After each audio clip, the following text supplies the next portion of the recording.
5, 4, 3, 2, 1.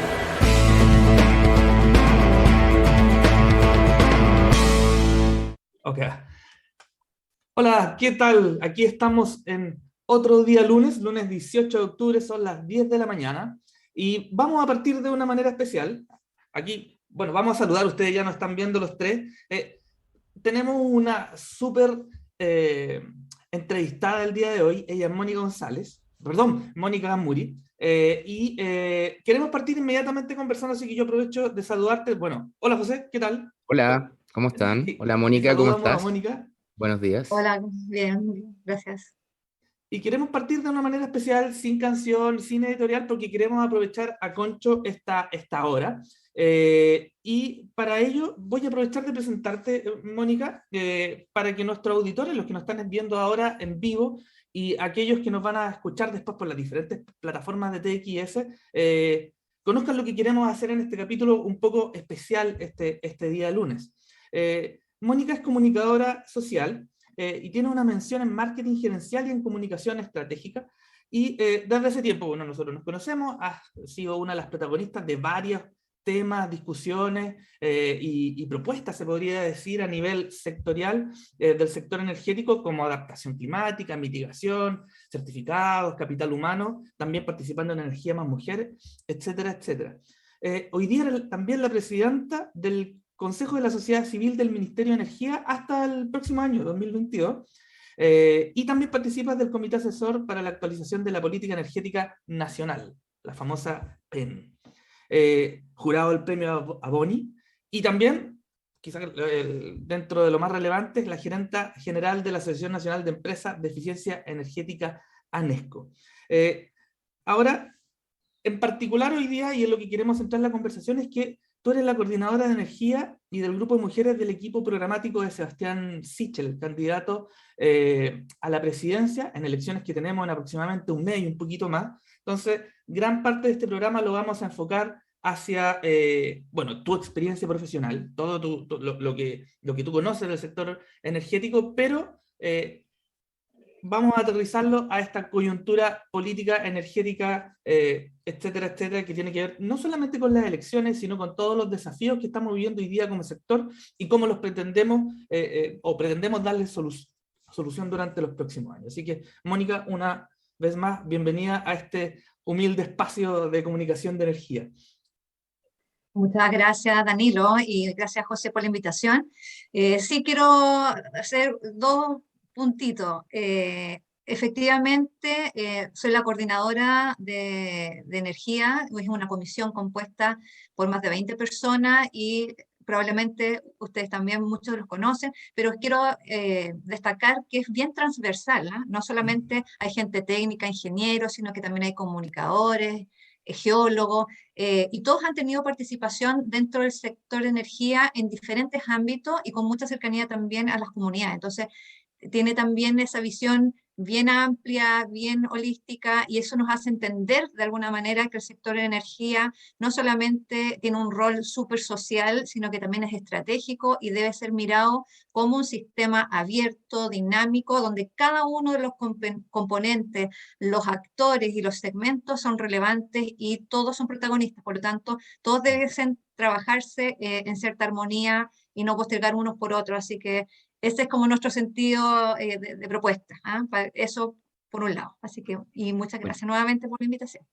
Buenísimo. No, muchas gracias a ti, Mónica, por haber venido. Y gusto verte de nuevo. La última vez nos habíamos visto cuando, o sea, en el ministerio, me parece, por el tema de la leña o algo así. Así que también una conocida del sector. Y partamos ya con las preguntas, a ver cómo va ese programa. En nuestro programa es bastante escuchado en un sector que es bien de nicho, que es el sector energético. Entonces, la idea es tener una conversación respecto a las principales propuestas en materia energética de Sebastián Sichel.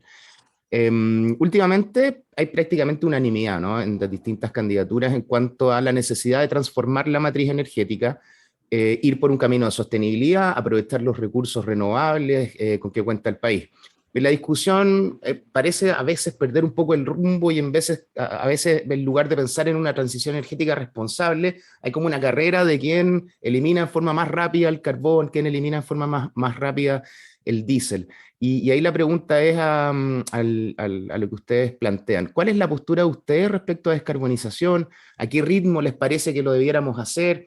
¿Y con qué medios lo debiéramos hacer? Porque lo último que se hizo en el gobierno del presidente Piñera es a través de acuerdos con las empresas, acuerdos que son vinculantes, pero no son leyes, digamos, no se les obliga a través de leyes, sino que se les obliga bajo su propio compromiso a ir cerrando, ¿cierto?, las centrales. Pero se han planteado proyectos de ley que van desde 2030 hasta, incluso hay una que querían cerrarlo en 2021 todas. El programa también de ustedes plantea subir los impuestos a las emisiones, pero no es tan específico. ¿Cómo lo están viendo? ¿Cómo están viendo descarbonización? Si es impuesto a las emisiones, ¿a cuánto están apuntando en cantidad? ¿En qué plazos? ¿Y cómo crees tú que en general debería ser el proceso de descarbonización de la matriz? Perfecto. Yo justamente en coherencia con lo que te planteaba al principio, de que el sistema debe ser visto como un sistema abierto, donde cada parte es fundamental, obviamente cuando tenemos una perspectiva, ¿cierto?, de ir hacia una matriz más limpia, claro, cabe el sacar las carboneras y es muy relevante para lograr no solamente el tema de descontaminación local, la disminución de CO2, ¿cierto?, una matriz más limpia. Pero es una conversación y es algo que obviamente nosotros adherimos y que efectivamente el carbón debe ir saliendo. Ahora, ¿con qué prontitud? Eso en la medida de que vayamos integrando otras cosas dentro de este sistema. O sea, creo que hay que hacer una apuesta súper fuerte en seguir instalando y fomentando energías renovables, no convencionales, ¿cierto? Y eso es bien amplio. Incluso podríamos decir desde ya de que también se debiese hacer algún tipo de inversión y fomento, por ejemplo, en otros tipos de energía como residuos y otras cosas, ¿cierto? Entonces, en ese sentido también vamos a potenciar mayor ingreso de renovables y eso significa que lleguemos por lo menos con el 50% al 2030. También parte de la ecuación, y una cosa que es variable, es importante tener un soporte técnico y regulatorio, por lo tanto, también ahí tenemos que dar soporte al sistema con mayor almacenamiento. Entonces, también ahí necesitamos una ley de fomento en estos sistemas de almacenamiento que es crucial. ¿Qué otra variable hay que considerar también antes de sacar el carbón? Es la flexibilidad del sistema. Siento que ahí tenemos que hacer una apuesta importante, ¿cierto? Y tiene que ver esto con los servicios complementarios. Son muy necesarios, por supuesto, para que tengamos la flexibilidad necesaria del sistema. ¿Ah? Como también agilizar todo lo que es infraestructura de transmisión. Ahí también tenemos un pequeño debe y es fundamental para que podamos seguir inyectando estas mismas energías renovables. A lo concreto de tu pregunta, sin duda nosotros creemos que sí, dada esta circunstancia, es posible adelantar el cierre al 2030 de las carboneras, ¿ya? Ahora, en ese equilibrio, ¿ya? Lo importante de esta ecuación es que también no signifique con ello el mayor precio en las cuentas de las personas, porque eso hoy día también sería una consecuencia media fatal. Entonces, lo que nosotros planteamos respecto del cierre de las carboneras es un cierre de carbonera, un plan de cierre concreto al 2030, obviamente velando en que sea una transición justa, que obviamente haya una reconversión de las personas, ¿cierto?, que trabajan en estas áreas, a lo mejor a nuevos trabajos ligados a renovables o a eficiencia energética, acompañándolos, ¿cierto?, en conjunto, no solamente del Ministerio, impulsando y promoviendo estas nuevas carreras, ¿cierto?, o esta nueva formación, sino que también a través de las empresas y de la academia.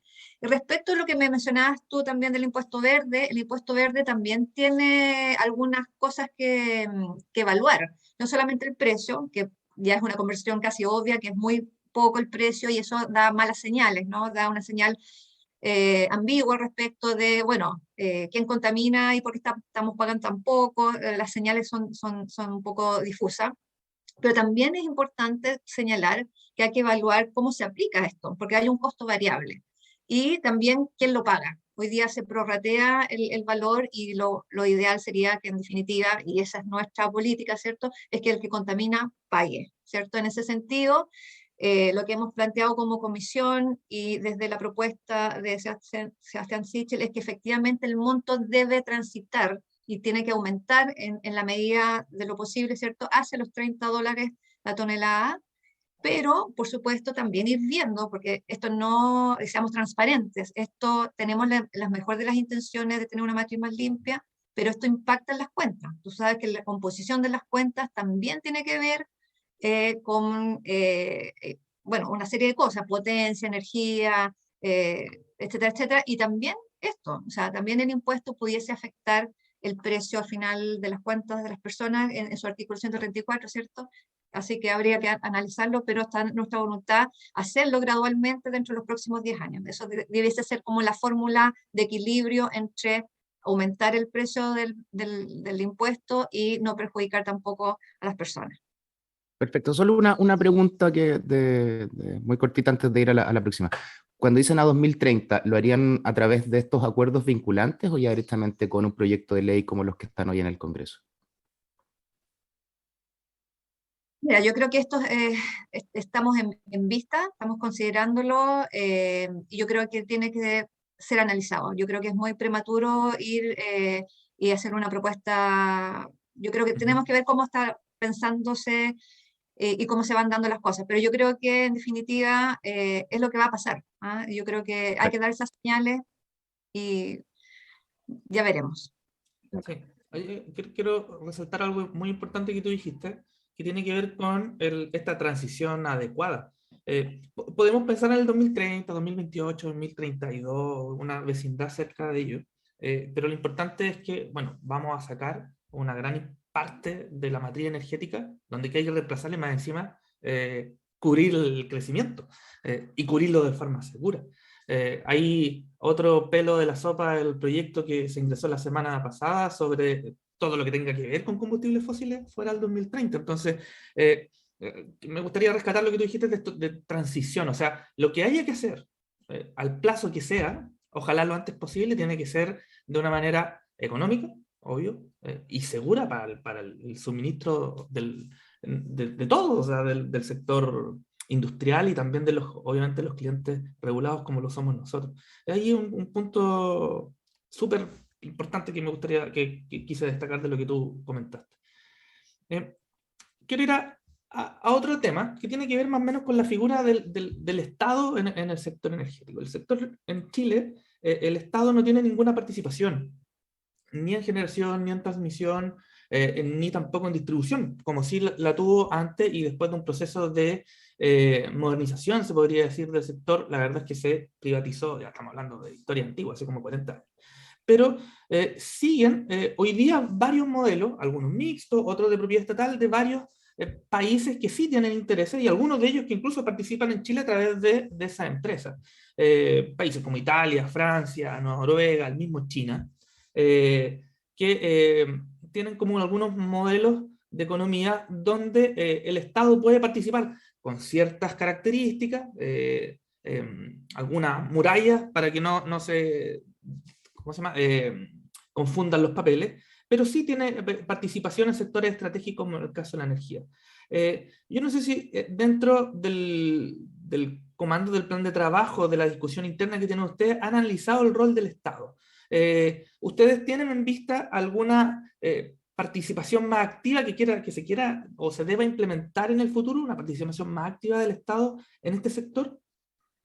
Oye, mira, yo creo que en definitiva el candidato y la propuesta de visión de sociedad y de futuro que se ha destacado en reiteradas ocasiones, no solamente en tema de energía, pero en general, ha expresado en varias oportunidades que el Estado debe hacer bien su pega, ¿ya? Y esto no significa necesariamente que deba estar en todo o competir con el privado. No es una prioridad estatizar nada, si a eso te refieres. Básicamente lo que quisiéramos, y lo planteamos también así como comisión, es que en el caso de energía se debe velar porque se hagan bien las cosas, acompañar, exigir un buen desempeño de la institucionalidad. Yo creo que ahí también hay que tener un acento. O sea, tenemos institucionalidades, tienen que funcionar, y efectivamente si no funciona, bueno, exigir que se le haga, ¿no?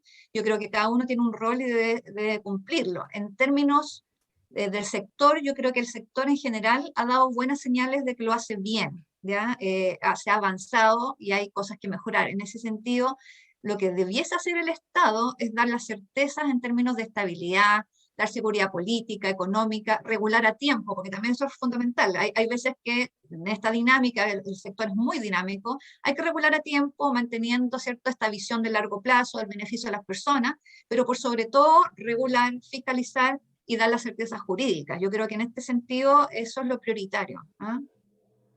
Sí, no me refería a estatizar. Pero, por ejemplo, hoy día sí está, por ejemplo, ENAP. Y ENAP tiene la habilitación, y de hecho en algún momento estuvo a puertas de participar en el sector de generación, quizás como, como es un sector relevante y el Estado tiene ciertas, no digamos intereses, porque no está dentro al menos de la idea de la pregunta, de influir o de hacer alguna política pública a través de energía, sino como es un sector estratégico, tener una visión o una acción más allá de lo que es la regulación y la fiscalización misma. Pero no sé si con esa aclaración tiene algún otro comentario, pero a mí me quedó perfecto, muy claro lo que tú nos acabas de comentar. Que bueno, sí, yo creo que en definitiva una institucionalidad robusta, donde por ejemplo cada uno cumpla un rol, que tengamos los mejores profesionales en cada uno, que se focalicen en su objetivo y que en el fondo también prevean, ¿cierto?, estén atentos y no sean reactivos. Eso es muy, muy importante. Yo creo que con eso el sector puede mejorar muchísimo más. Así que yo creo que obviamente siempre el Estado tiene que estar atento, pero yo creo que en general estamos bien encaminados, tenemos gente súper profesional en general en el sector, y yo atendería a que mejoremos lo que hay que mejorar, cada uno en su rol. ¿Eh? Eso de momento. Ya, buenísimo. Oye, vámonos derechito a la contingencia ahora. Se viene el 2022, un nuevo gobierno que va a tomar un tema de mucho impacto político que puede marcar probablemente uno de los primeros meses en la moneda, que es servicios básicos. Como todos sabrán o probablemente ya están al tanto, la ley de servicios básicos implica un retraso en el pago de las cuentas, pero además está la estabilización de precios que se hizo post estallido social. Es un gran tema, impacta directamente a la ciudadanía y es un poco algo que viene quedando de estos meses difíciles que tuvimos primero en estallido, después pandemia.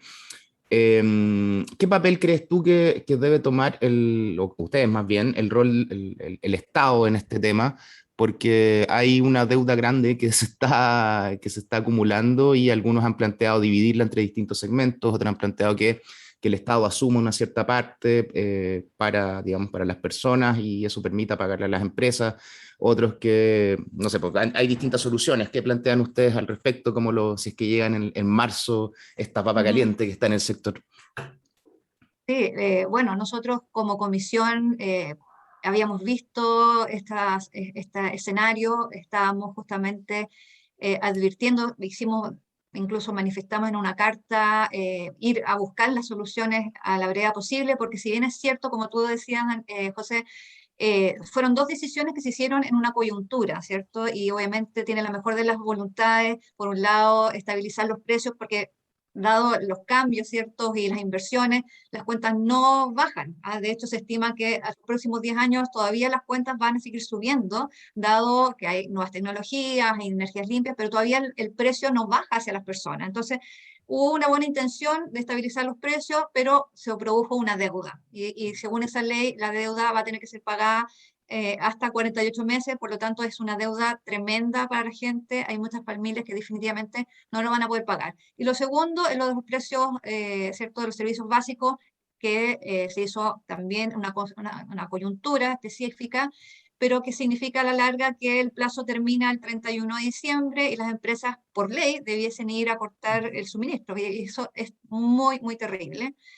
puede tener consecuencias bien impactantes y sin precedentes probablemente. Entonces, nosotros advertimos en una carta, tratamos de transparentar la situación y en algún minuto incluso dijimos, esto debiese verlo un comité técnico amplio y buscar soluciones con todas las partes, y eso significa no solamente el gobierno, sino que son las empresas y también los consumidores, porque al fin y al cabo estamos todos en esto, en la misma ecuación.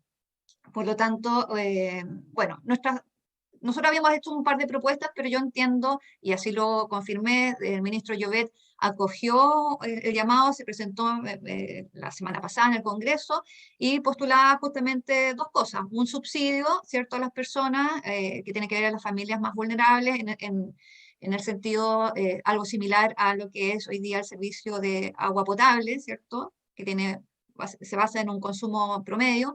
Y lo otro es ver un mecanismo justamente que se mantenga para que los precios, en definitiva, a las familias más vulnerables, no se traduzca un aumento significativo de precios. Yo entiendo que eso están dando, yo esperaría y confiaría en que esto se resuelva a la brevedad. Yo creo que acá todos deben colaborar, yo creo que hay una disposición también positiva de respecto de las empresas. Las empresas no creo que por una contingencia van a salir del mercado, sino que por el contrario, la idea es dar una solución. Entonces, es algo que hay que conversar la autoridad, las empresas, y por supuesto también tendrá que poner parte también las personas. Yo creo que nadie quiere dejar de pagar porque sí, sino que yo creo que es una solución conjunta, y esperaría que por supuesto se resuelva dentro de este gobierno. Claro. Por los plazos, yo, yo personalmente también espero que así sea. Es decir, que la gran gestión de toda esta bolsa, que va a durar años, efectivamente va a tocar en el próximo periodo presidencial.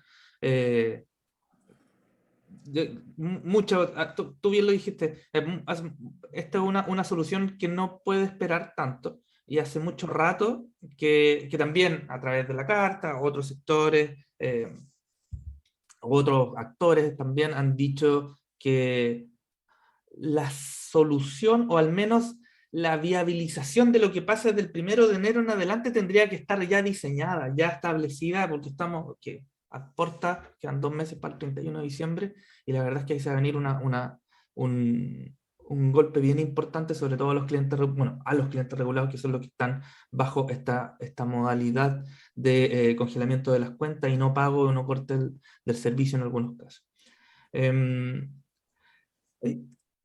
Algo que tiene que ver también con la demanda con los clientes, pero dentro de otra esfera, tiene relación con la eficiencia energética. De hecho, lo conversamos hace algunos capítulos atrás con Ignacio Santelice, ¿ya?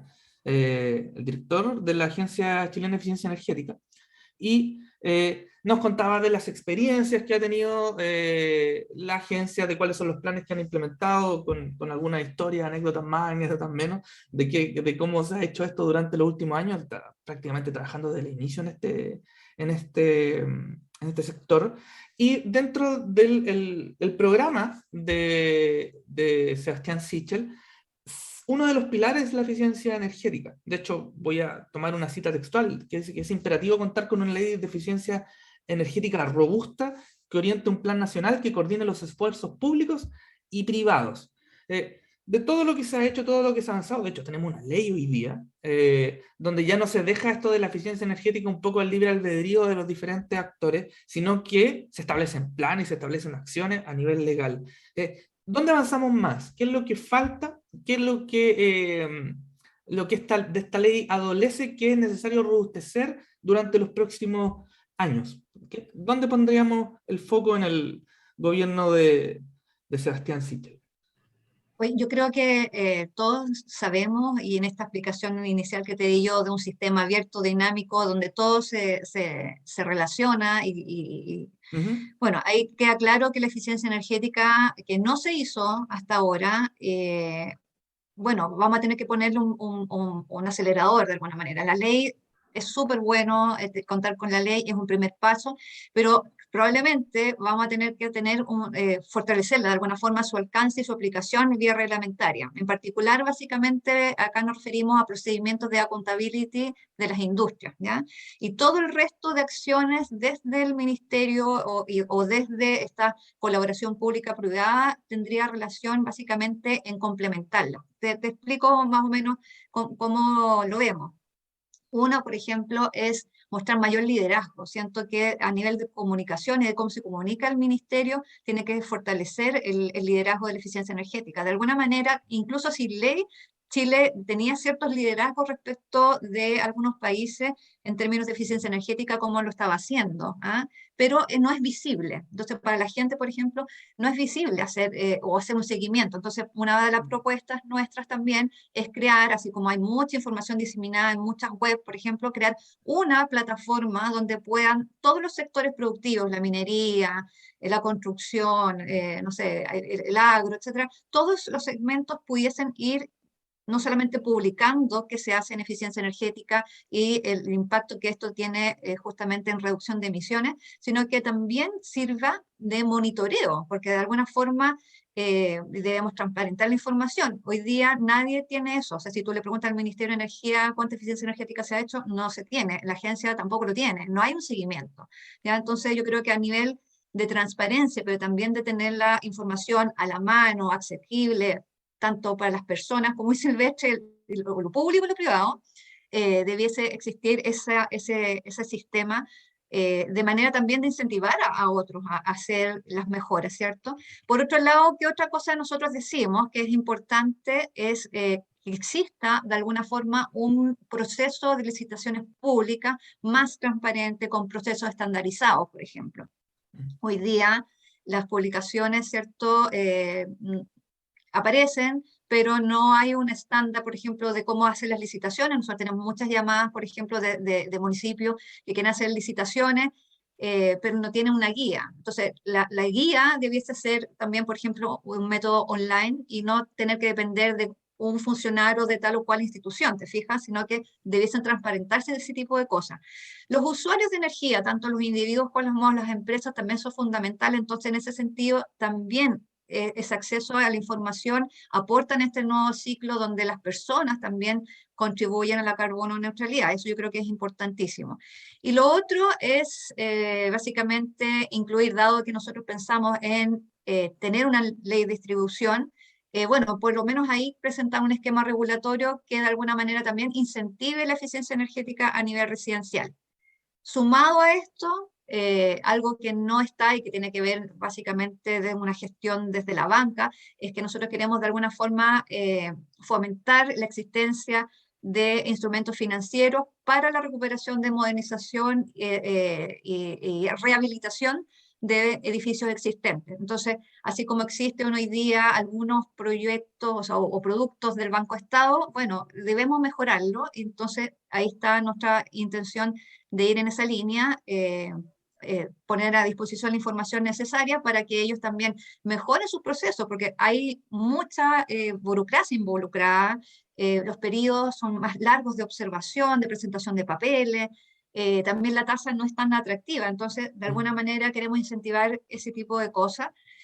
Respecto de las edificaciones públicas, creemos también que es muy importante la colaboración entre los consejos regionales, por ejemplo, y el Ministerio de Energía para potenciar mayores intervenciones en esos edificios de forma más integral. Hoy día vemos que en general los programas que ha habido de eficiencia energética tienen ese nombre, ¿no?, de eficiencia energética, pero a la larga lo que vemos, los resultados, es que muchos de esos proyectos al final terminan siendo instalación de paneles solares o termos, y no se atiende la necesidad real de eficiencia energética, que significa mejoramiento de proceso, bajar los consumos y en términos de los hogares, también mejor calidad de vida. Eso no está ocurriendo y eso hay que transparentarlo de alguna manera.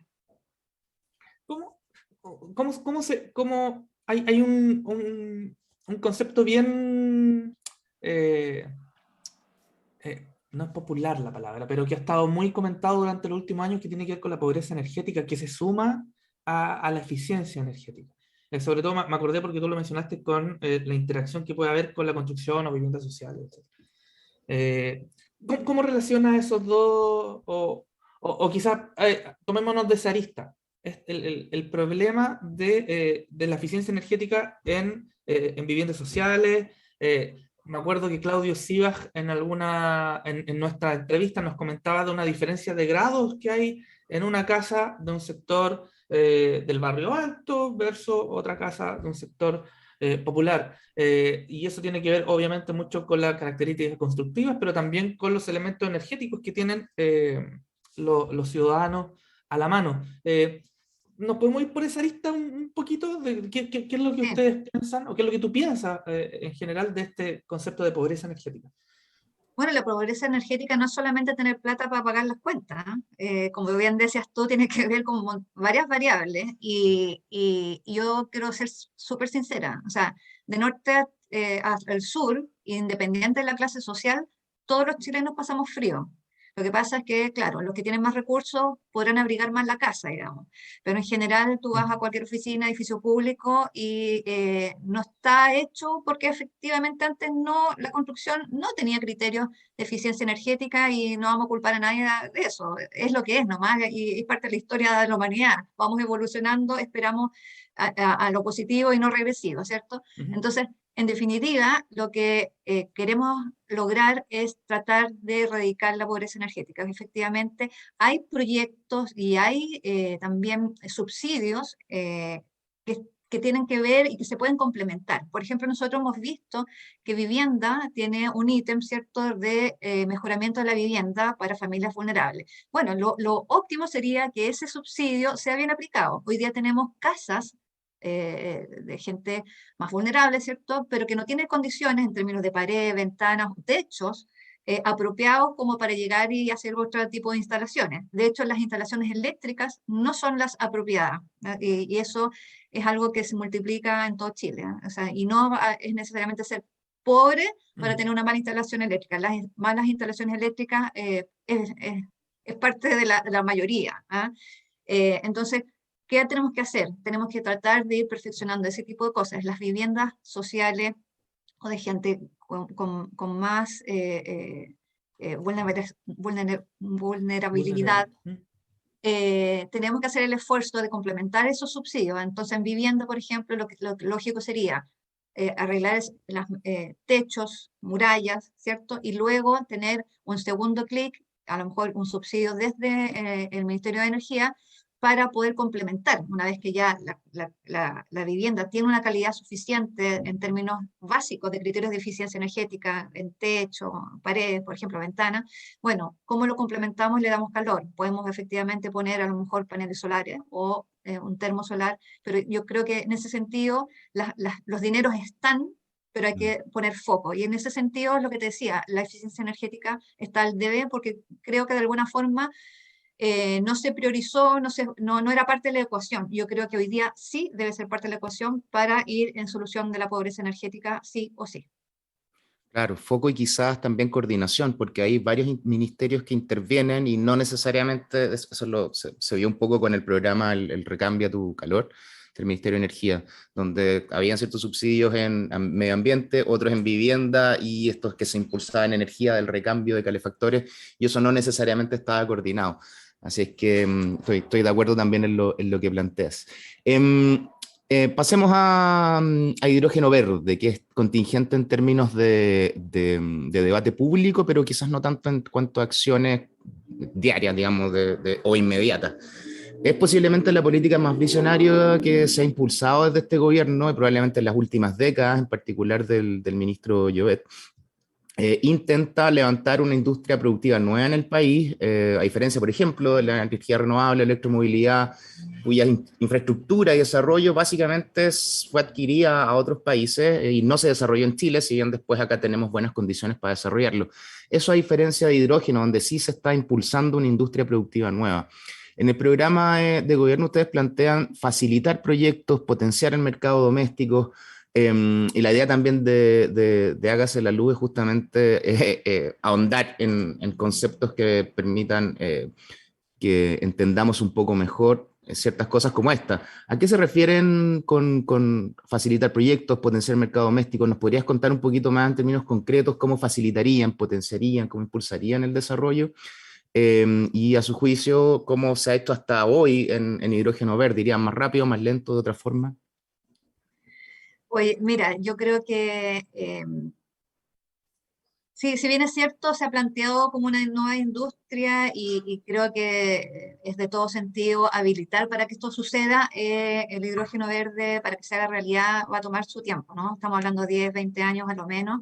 Entonces, en ese sentido, lo que debiésemos hacer como Ministerio de Energía, porque esto obviamente es mucho más amplio que solamente energía, para que tengamos una industria de hidrógeno, pero en lo concreto, nosotros nos referimos a combustibles del futuro. Este es uno más, digamos, de lo que puede suceder y básicamente lo que queremos es potenciar su uso doméstico y de alguna forma habilitar y crear las condiciones para que esto suceda.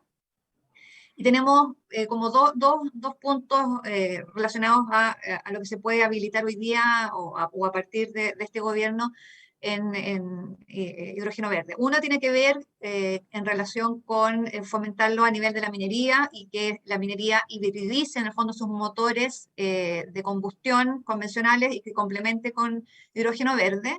Entonces, en ese sentido, si, por ejemplo, llegase a un 60% de reemplazo de su flota con este mix, ¿cierto?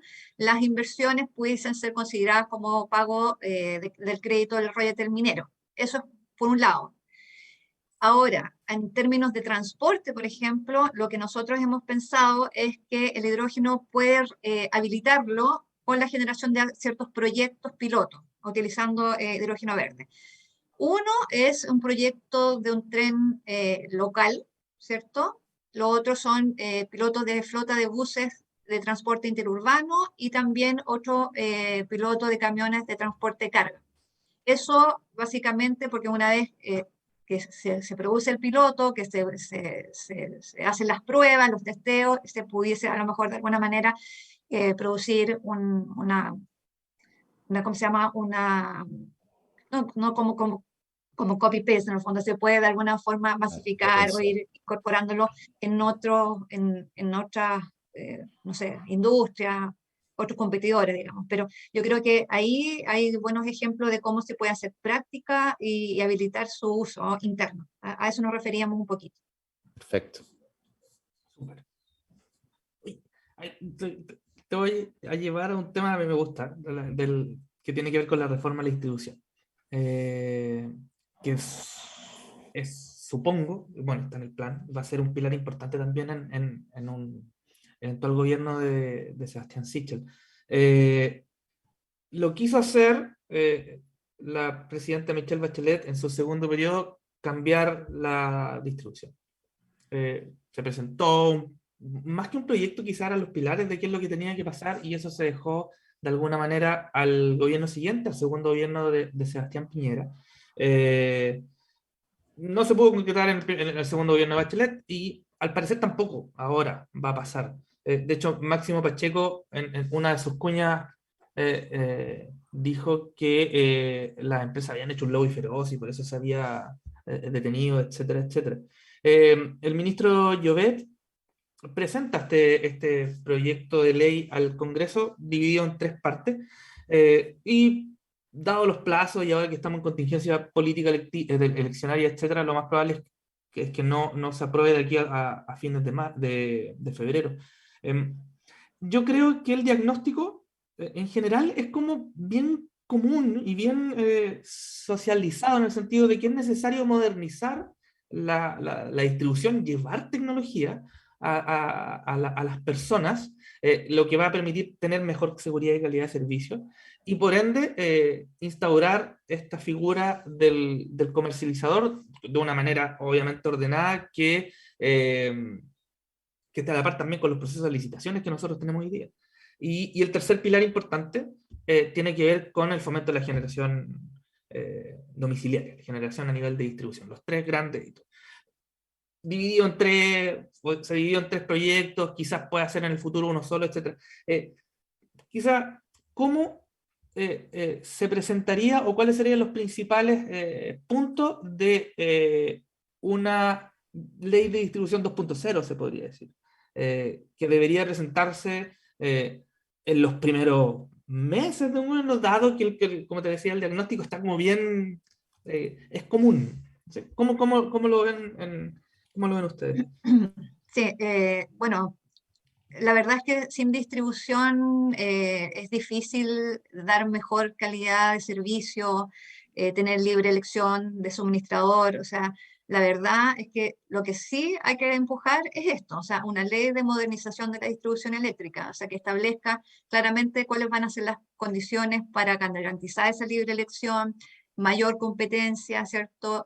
Separar las actividades, obviamente, que pueden hacer los distribuidores, pero y eso va también relacionado con la tarificación, o sea, aquí hay que hacer una tarificación correcta, coherente también con la calidad del servicio. Entonces, son componentes que yo creo que, como decías tú, Danilo, no son cuestionables. ¿Ah? Yo creo que definitivamente tenemos que avanzar en ese sentido.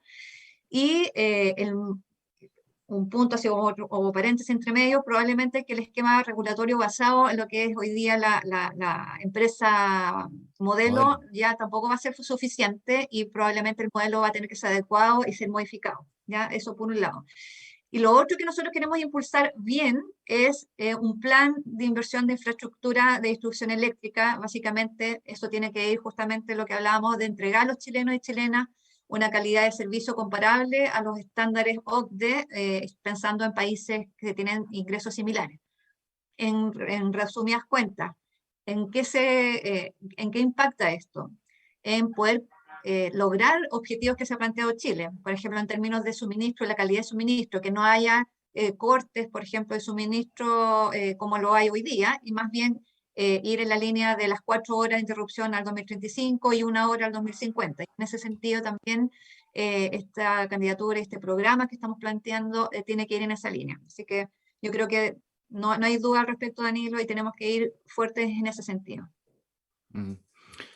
Pasemos ahora a otro tema complejo. Le ha tocado difícil a Mónica hoy día. ENAP. ENAP siempre ha sido tema para los distintos gobiernos, desde sus resultados financieros, que tienen muchas veces pérdidas, la relación con los sindicatos y finalmente cuál es el rol que cada una de los gobiernos de alguna forma impulsa o asigna a ENAP. Y claro, siendo la empresa pública del sector energético, está ATN, está Banco Estado, hay varias, está Codelco, está Metro, pero en el caso particular de ENAP, que nos toca en el sector energético, ¿qué planes tienen ustedes para esta empresa pública? ¿Harían algún cambio? ¿Incorporarían nuevas atribuciones o funciones? No sé, ¿cómo lo ven?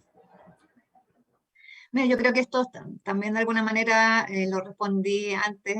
El Estado tiene que hacer bien su pega. O sea, yo creo que las personas esperan que las autoridades elegidas y en consecuencia las personas que están en cada una de estas instituciones hagan bien su pega.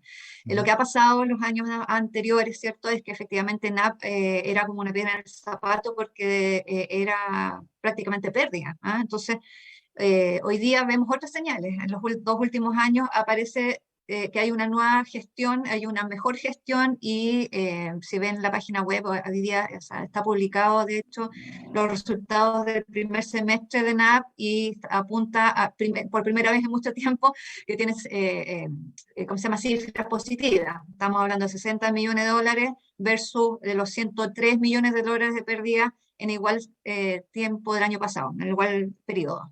Entonces siento que de alguna manera eso es lo que hay que exigir, en el fondo que hagan bien su trabajo y por supuesto no se juega con los recursos de todos los chilenos, entonces hay que hacer bien la pega. Y en ese sentido, si es que efectivamente esto se mantiene, no tenemos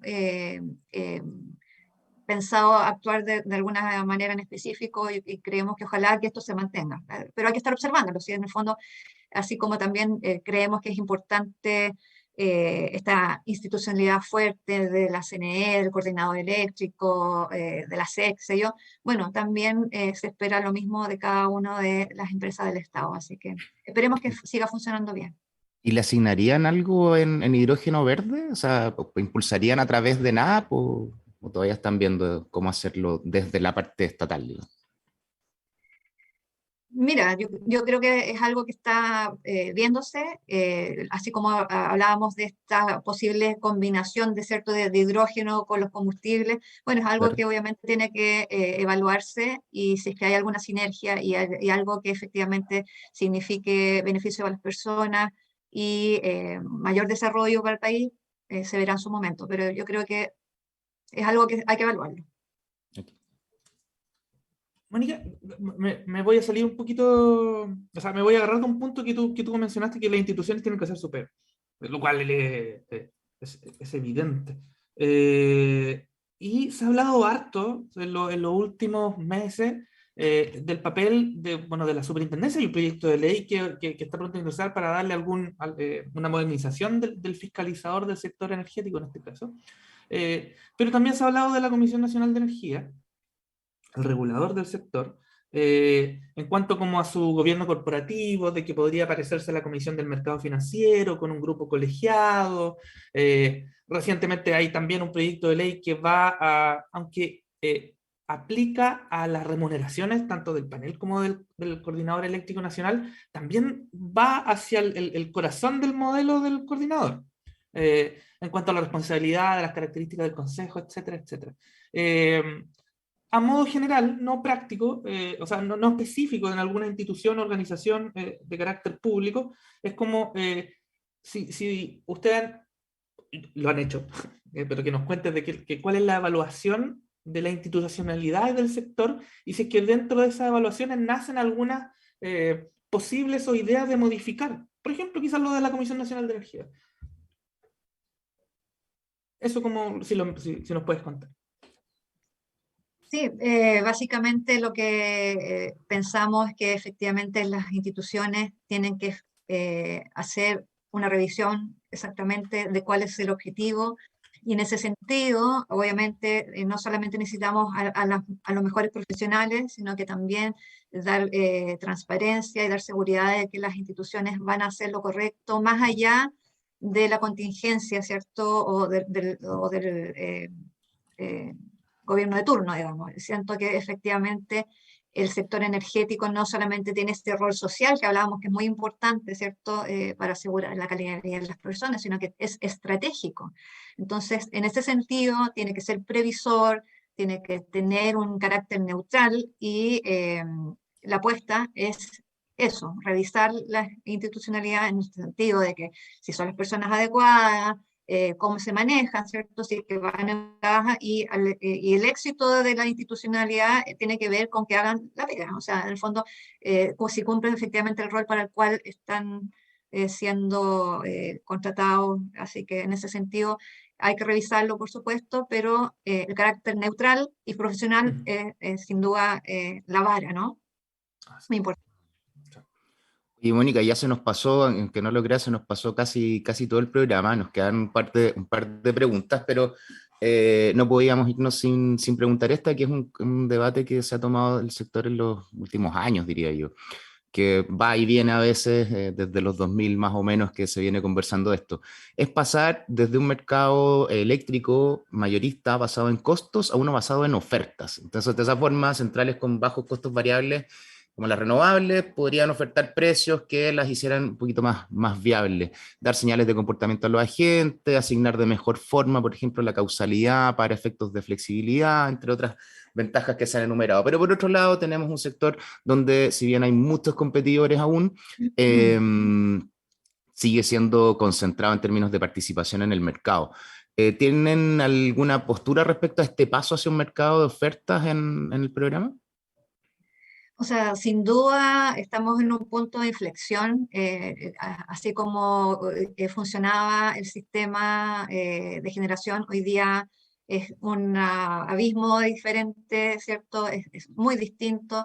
Tenemos modificaciones regulatorias que son relevantes, tenemos aumento de competidores, básicamente también tiene que ver con la penetración de las nuevas tecnologías. Entonces, la verdad es que el escenario es súper distinto, y efectivamente hay que ponerse a conversar. Lo que nosotros hemos propuesto de alguna manera para ir a este otro puerto, si se puede decir, es iniciar un proceso participativo de revisión del actual modelo, que hoy día, como tú decías, está basado en costos declarados y auditados. Entonces, Lo que sí necesitamos es hacer un diagnóstico adecuado, hacer una discusión, y yo creo que es una cosa bien de largo plazo. Entonces, si nos ponemos en el contexto de los 4 años, yo creo que hoy día es radical iniciar esta conversación, que no lo vamos a resolver de la noche a la mañana, pero sin duda debiésemos ir en esa línea como tú dices, José. O sea, en el fondo ya los costos no es tanto un tema, sino que cómo damos un mejor servicio y ofertas. Entonces, en ese sentido, yo creo que es una conversación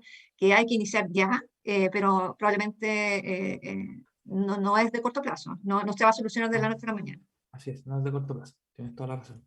Que es como un poco lo que hemos conversado durante este rato. Esto es como, ok, hay que avanzar, pero teniendo los recuerdos suficientes para que esto, para que se haga de la mejor forma posible. O sea, ¿se pueden hacer cambios drásticos? Sí, se pueden, pero hay que siempre ir evaluando los impactos, como lo conversamos en un principio, con impuestos, con la descarbonización, ahora también con un cambio de modelo importante. Efectivamente, no sé, ¿cuánto tiempo tomaría pasar a un mercado de ofertas, preparando a todos los participantes?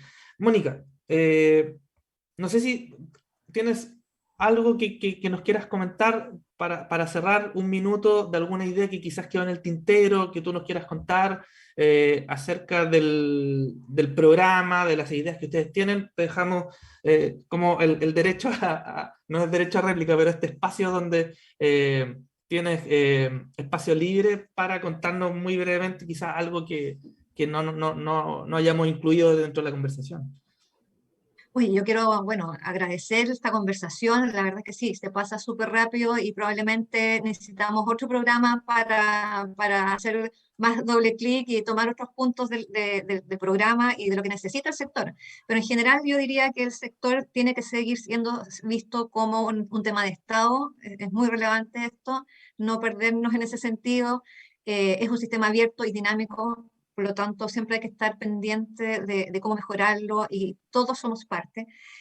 Transmitir que este programa que nosotros hemos elaborado es algo que lo ha hecho gente voluntaria, gente independiente.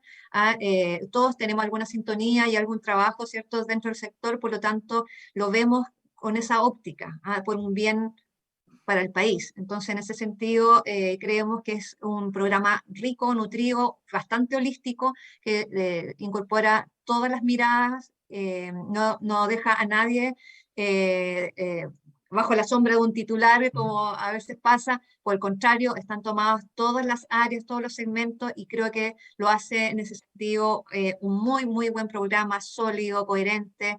Así que, bueno, ojalá sea considerado y podamos conversar un poquito más también. Si es que hay una próxima oportunidad con ustedes, fantástico sería. Excelente. Oye, muchísimas gracias, Mónica, por contarnos las principales ideas y contenidos del programa de la candidatura de Sebastián Sichel. Seguramente esto nos sirve a todos. Obviamente, con mejor información podemos tomar decisiones. Y nada, otra vez, muchas gracias por este espacio. Y José, nos vemos en una próxima oportunidad. Y ahora nos despedimos de ti, Mónica, y también de nuestros auditores, y los dejamos con una canción de cierre, a espera de José Miguel Furnaro, que viene con TX Topic enseguida de nosotros. La canción es del grupo Blur y se llama There's No Other Way. Así que muchas gracias por participar este lunes con nosotros, y eso, nos vemos en un próximo capítulo de Hágase la Luz. Gracias, Muchas Mónica. gracias, Chao. Mónica. Chao, muchas Cuídate, gracias, que estén estés muy bien. bien. Nos vemos. Chao. Chao.